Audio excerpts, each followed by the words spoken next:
my name's Rhiannon Webb, and today we're going to talk about those tools you need to buy for your cake decorating. So the first thing you may need to buy is a piping bag. Now these piping bags are disposable. You can see they split there. These are 30 centimeters long for these ones. That's great if you want to pipe a lot. The other thing you can use for small amounts of piping are piping bags. Now when you're using piping bags, these are made from greaseproof. I'm just showing you how to make a quick bag while we're talking. And they're made from greaseproof and they are totally disposable. A bit more biodegradable than the plastic. And the idea is you get the bottom nice and sharp by sliding the two together. Then I tuck these inside twice so it goes inside, and then I will fill with my piping. Usually I use these for royal icing, but if I'm making some lovely little succulents like cactus cupcakes, I just put the little bit of white to go on the top with these. And these can stack, you can store a whole pile of them, and when you're ready to use them, you fold in the top over and you fill them with the tips. So obviously you need tips. Now, the ones we're going to be using in class, we're going to be using what we affectionately called is the bird's beak tip, and you can see why it looks exactly like a bird's beak. The 352. There's also the 104. I'm going to put these upright so you can hopefully see them. Now the 104, it can be other size numbers because that can be very much smaller. And this one can be very much smaller. So if you go for the 104 and the 352, they are the standard sizes of a petal tip and a leaf tip, because that's what that lovely bird's beak does. Then you also get something called a drop nozzle. So if you look on my Amazon store page, there is a Wilton tip set that I have highlighted, and it is 4 tips, which includes 2 sizes of these, 1 of these, and what you call a drop blossom. As it sounds, you will pipe with it and out will come a finished flower, and then you can use a regular bag with a hole cut in the end to pipe a pretty little hole into the center. Now, to make your life easier during class, if you're using disposable bags, you can use what's called a connector. Now this will go, you will put it into the bag, cut the end off the bag, and put the tip on the end and screw this connector to keep it all together. So I tend to use those on the disposable bags. If you're going to a class, pop a little bit of nail varnish colour on there to keep your stuff distinguishable from someone else's.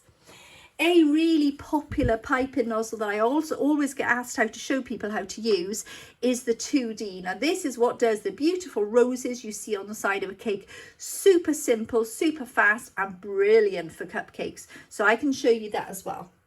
The last thing I'm going to show you where piping is concerned are what we call piping nails. Now, if you're only going to buy one, I would buy a metal one. This is by Ateco. Now, the reason I buy the metal, have you ever had problems when you're getting your fruit cake to cook properly or your sponge cake to cook all the way through the middle? So when you've got your cake tin, sit this in the bottom of your cake tin before you put your greaseproof liner over it, and this spike will be in the center of your mixture and it will put the heat through the center. So that means you don't end up with those soggy middles anymore. So this is my Tuesday evening class, but I thought it might be helpful for you as well. The next thing we're going to do is a cake topper. Now, in order to do a cake topper, you need to use cake tools. So the easy thing to do is to start using things that are in your grocery cupboard, like kebab skewers for a support. That's great, we can deal with that. Then you need a knife. Now, a smooth bladed knife is the easiest, that's great. And if you're going back and forth to class, one that comes in a cover is even better, okay? The other sort of thing you would use would be a palette knife. Now this is generally a flower or a modelling palette knife, whereas something as big as this is used for covering cakes instead. This one is more popular for flower knives because look how tiny it is. But it's up to you. If you're only buying one, think what you're going to make the most of. Are you going to be covering cakes more? Are you going to be making flowers more? Or are you going to be doing a mixture of both? So this is a good all-rounder if you're trying to find something for both. The other thing you might find, you've already got one of these in your cupboard, is a pizza wheel. Absolutely brilliant. Another method of cutting that icing. You're going to need a rolling pin. Whenever you're doing a cake topper, you'd still need to roll out some icing. So this is a rolling pin. Now the standard sizes are around 6 to 9 inches. So you could choose which one you prefer. And I say inches because that's how they tend to be sold. This one is a 23 centimetre. Okay. I also use a solid granite rolling pin, and I use one with handles, but we've literally just finished class. It hasn't been in the sink yet. So that is my preferred choice. So, but you could have a larger version of this, but why not go to the supermarket and buy a wooden one? Because we all start somewhere, and I used my wooden one for many, many years. So when you're going to do your modelling, you need tools. Now, let's talk, how scary can modelling tools be? That is a lot of modelling tools, isn't it? Okay, all of those modelling tools come in one set. So that if you're going to buy and you only want to buy once, this has got a 10-year warranty. Now, I've also put one of these in my Amazon store page as well. You can buy new blades for your scalpel. This is an embosser. It comes with a stitch wheel, a straight wheel and a zigzag wheel. Great for those textures. This is a cutting wheel, so that would cut the lines. You would cut lines with that one. You do actually have 2 sizes of these in your set. So why is that important? Well, basically there's one small and one large. One is fine like a needle and the other one is thicker. They're really great. So they're called scribes. So that's in the set as well. Then you hear the term bone or ball tool. Well, the bone is called after the dog bone. So that basically gives you an angled tool. It's great for smoothing flower petal shapes, but it's really great for modelling as well. And this in comparison is a ball. Okay, here we go. There are 1,000 ball tools out there again. There are metal ball tools by so many different companies. Okay, so you pick the tool that is best for you. If you just want to buy one set, all of these come in the one set. You don't have to worry. But if you like a heavy ball tool, this one is by Decofee. This one is a set of 4 that is widely available on the internet. There's 4 different sizes in that set. And this one is by Squire's Kitchen. So that's another one. And it doesn't weigh too much. So if you're traveling with your tools, yes, it's metal, but it doesn't weigh too much. So back to these tools. Then you've got various things. We mentioned the scalpel. This is called a stitch wheel. These 2 are both stitch wheels, embossing wheels, but as you can see, this is a tiny detail and this is larger. So this would be clothing on your figures and this would be details on the side of a cake, like fabric effects. They're both great. But on the other side of this one is a veining tool. Now you think, but I've already got one of those. It's already on there. Oh, look, I use loads of Dresdens. It's already in there. And so it is because it's also on the back of that one. However, that is a very different size. That is called the Dresden. So it's got a lovely scooped spoon shape that you will see most modelers using all the time. I also use it for my flowers to add veins onto a petal. Okay, this is called the bulbous cone tool, and it's just look at it. It's a great tool that will make nice little hollows in your cake. This will make equal sized hollows in your cake, but you can also use them for frilling. So if you want to make a frill on the bottom of your cake, both sides work in different measures. This is a cone tool, as are these, but these have star shapes on them. So when your tutor asks you to reach for a cone tool, you want to reach for either of those 2 ends. Otherwise, these ends would be stars. So these are great for making what we call pulled flowers, which we're going to do in some of my classes this term. So this has got 5 sides, 6 sides, and I believe that's an 8. Yes. So you can make your daisies, your blossoms, your violets, all sorts of pretty flowers with those really useful tools. Now this is called your shell and your blade. So this sometimes got called a marzipan knife, because when you were cutting, you'd marzipan your cake and you wanted to cut the excess marzipan from around the edge. If you used your sharp knife, you could damage your cake board. This is made from plastic, is completely safe, and it won't damage your cake board when you use it. So that's what it's for. This used to be doing beautiful animals' feet or pretty shell patterns around the side of the cake, and it can also do really great fur texture as well. So can this one. This is great for fur texture. It's called the comb, but if you have a look at it, if you haven't got one of these in your set, this is a rudimentary stitch tool as well. And on the other side, if that's not enough, that is a smile tool. Can you see what I mean? A smile. So that is absolutely great for doing smiles, and it can do mermaid scales, fish scales, and an awful lot more. So this tool set would literally last you a lifetime. You can add to it. You can obviously change your ball tool to make it the set that you want. But that, again, that's adding up to you, isn't it? Then you have your speciality tools. Now this one I first came to use by Gem. It was a black tool, and it was called a 12A and B, and it is this side, the frill-in side, that did all the texture. There's also another one that's made out of ceramics by Holly Products, and this one is a new one by Squire's Kitchen. Now I really like this one at the moment because it's smooth on that side, so I can do smooth frill-in or veined frill-in. So if you don't want to buy lots of petal veiners, this is great for putting the texture on your petals. A tweezers is an absolute minefield. There are so many different shapes of tweezers that you can use. This is a cranked angled one that I bought from Culpit. It's got grips on the edges, and it's great for placing those flower petals and leaves when you're wiring a spray together. But it's also great for pulling texture onto a shrub or a brush or a piece of texture in your sugar paste garden.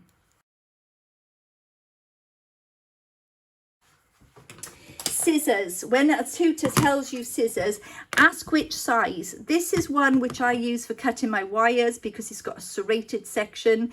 These are by florists, but you can also buy them from your kitchen scissors as well.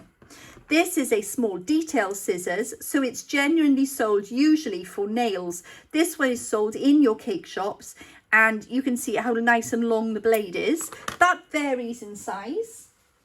But of course, you can also come with your budget scissors from your friendly big shops and just see what suits you. But that's 3 sizes. To be honest, these two, I use both all the time.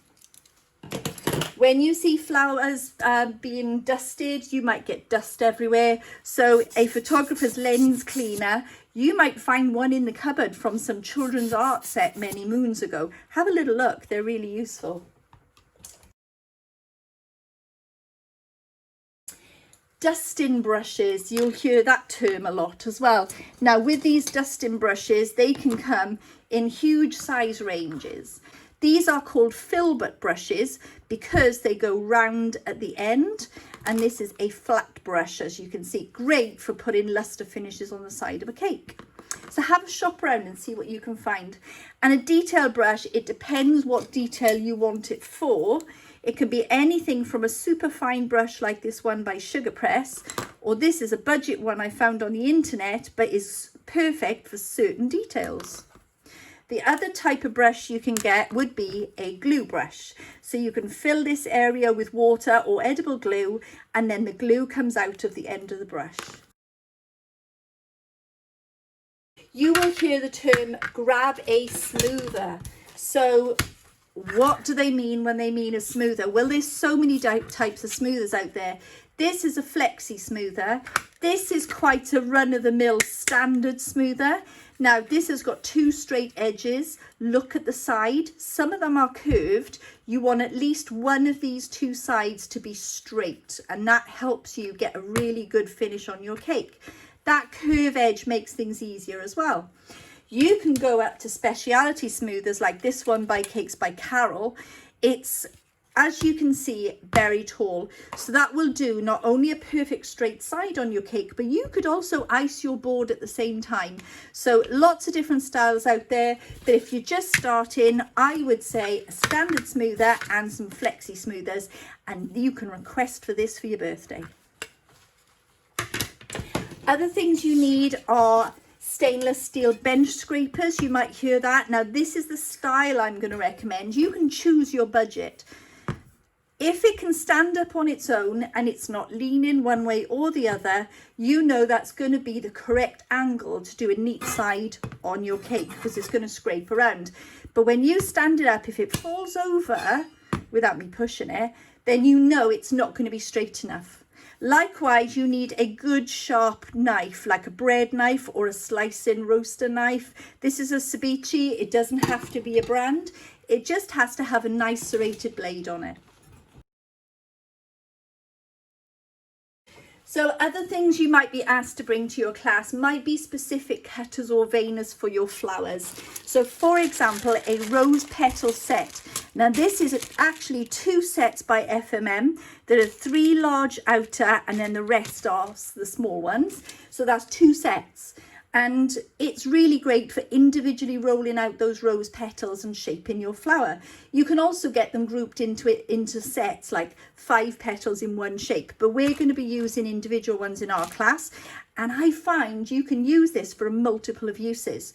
So the reason I've shown this in this class is we're making peonies, blossoms and eucalyptus. Now eucalyptus, a super simple way of making them is to use a rose leaf veiner and a rose petal cutter. So if you're just starting out, you don't have to buy any more than this to do your peony, because I can show you how to use these. Don't get me wrong, I've also listed the Culpit ones. So these are metal peony cutters by Culpit. So if you wanted to buy yourself a nice cutter, get yourself a cutter set that is specifically for peonies. So this is a peony one by Culpit. These are the FMM rose petal cutters. There are also rose leaf veiners as well, which would go with these. These are by FMM, but there are so many styles. And a rose would need a calyx on the back. Now, as you can see, this is quite a large one. This one is, let me measure it, it's about 6.5 centimeters across. So this one is by Orchard, but you can have a look and see what brands you like out there.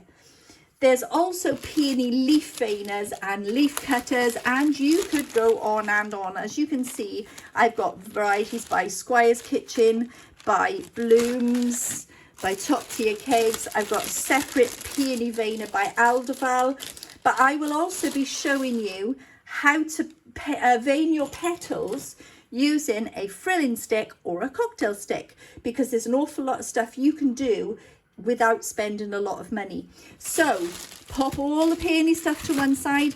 If you're just starting, buy these, because I can teach you how to make rose petals work for multiple uses. So they can make your peonies, they can make your eucalyptus, and the blossoms are going to be done using this tool that we showed you earlier. So that is going to be the pulled blossoms that we're going to do.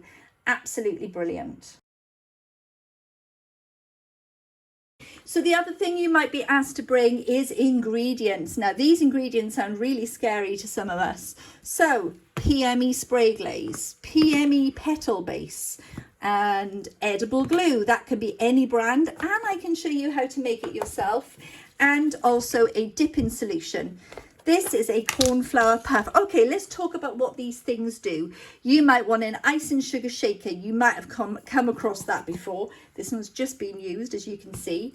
So an icing sugar shaker helps you distribute your icing sugar evenly over your work surface. Not so scary, because at the end of the day, you could grab a sieve if you're at home. You could even just grab a handful of icing sugar and distribute it over your table. Now, when you're making flowers or you're using modelled figures, you might not want to use icing sugar. You might want to use something called cornflour. And this is a homemade cornflower puff which distributes the cornflour neatly. This stops your hands from sticking, or the tool from sticking, or your work surface. There we go. So that's a cornflour. Now this I made for pens. It was a really cheap little plastic container, and you can use clean cotton hankies. And you can also go and, bizarrely enough, get nappy liners, because they're all really hygienic. Clean nappy liners, folded in half, a teaspoon of corn flour in the middle, and bag it up, as you can see, with a pretty little ribbon, or even one of your florist wires to neaten it in. Edible glue, this is by Fractal Colours. Now you can make your own using something called CMC, which I buy in bulk. Again, look at the ingredients on my Amazon store page, they're all on there. That's by Classic Cool. And you can use 1 part glue to 37 parts water. If you want it to smell nice, why not try rose water or orange blossom water that you can buy from the baking section? But this is ready-made. So if you're just starting, I always recommend buying a ready-made one. And then at the very least, if you've had to buy some CMC for something else, then you can use that to make your glue. Petal base, you could also use Crisco, you could use white flora. This is our fat that helps the flour paste to spread thinly and roll out nice and thin, because you should be able to see the markings on your board clearly through it. PME spray glaze, that is what gives our leaves that beautiful sheen, and it actually blends the colours really well as well. Okay, let's go back to that one ingredient that everybody never quite understands, CMC. Okay, carboxymethyl cellulose. It is an artificial version of gum tragacanth, and what it does, it helps you turn regular supermarket paste into modeling paste. So it gives it the ability to dry, it gives it the better stretch, and it holds its shapes really well. So I make my modeling paste from 1 teaspoon of this level teaspoon to 400 grams of sugar paste. But if you want a really stiffer paste, you could use 1 teaspoon to 250 grams of paste, and you can use it straight away. There's another way you can use it, and that is to tip a little onto your work surface, grab your sugar paste from the supermarket. Here's some that's still wrapped in the bag. Grab it from the supermarket, rub it in the paste, knead it in, and you're ready to go. So you're only using it on the piece of paste that you're actually going to use. Great stuff. You might see it called Tylo, you might see it called all sorts of things, but CMC is the product and all the other things are the brands. Good brands to buy from are Classic Cool, Rainbow Dust, Sugar Cell, Squire's Kitchen. There's too many to mention, but have a little look. If it's on a cake decorator's website, it'll be safe to use.